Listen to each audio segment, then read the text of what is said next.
Okay, so we need to be really choosy about who we're spending our time with and noticing the impact of who we're choosing to spend our time with based off of how well they can hold space for our survivorship and the survivorship of the people that we're in relationship with.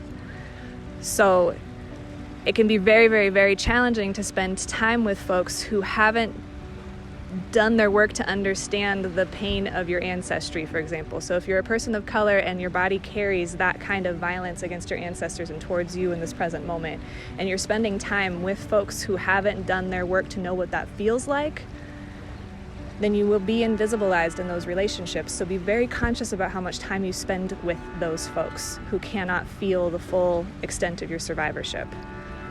Do spend time when it's necessary. Do that work to excavate those connections and make them happen. And also be mindful, because that is putting you into a trauma response. So anytime that a trans person spends time in a transphobic space with transphobic people trying to push those relationships, we just need to notice and be very mindful about like that allostatic load, that stress load that our body's doing the work. So protecting our own bodies right now to protect our survivorship is absolutely fucking necessary. And being really, really choosy about who we're spending time with and like navigating those minutes. So if you're spending time with somebody who says that they have mutual dreams about activism, but they haven't even actually defined what activism is, and they're just kind of like, they're trying, that's going to hurt a lot. So if you already know your activism, be around people that are already doing it, and then being choosy about how much time you spend in an educator role or a bringer along role.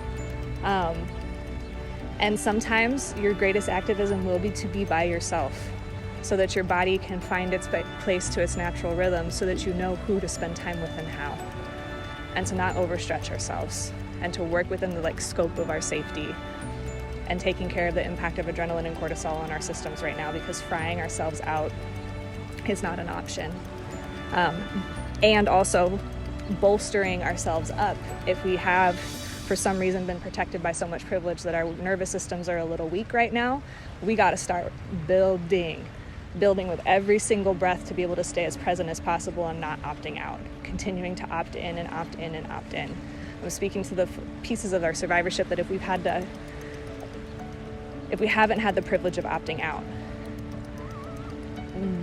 those are the places in which we need to protect ourselves. For the places that we've been able to opt out, that's the places where we need to work harder. And each of us has our own combination of what that work is supposed to look like right now, in proportion to our positionality. So spend your minutes wisely. Every breath counts. Every smile counts. Every word counts. It is potent right now. So where's your money going? Where's your breath going? Where's your gaze going? Where's your smile going? Where's your movement going? Who you're connecting with? How much food you growing? How much green things you've eaten? Connect with the things that are alive right now to keep your body alive the way that you need to, without forcing yourself to do anything that would then put yourself into a place of further depression. Make sure you're choosing, and choose to get active and activate as much as your body can handle. We're finding that limit of taking good care of ourselves and working fucking hard. So fist up.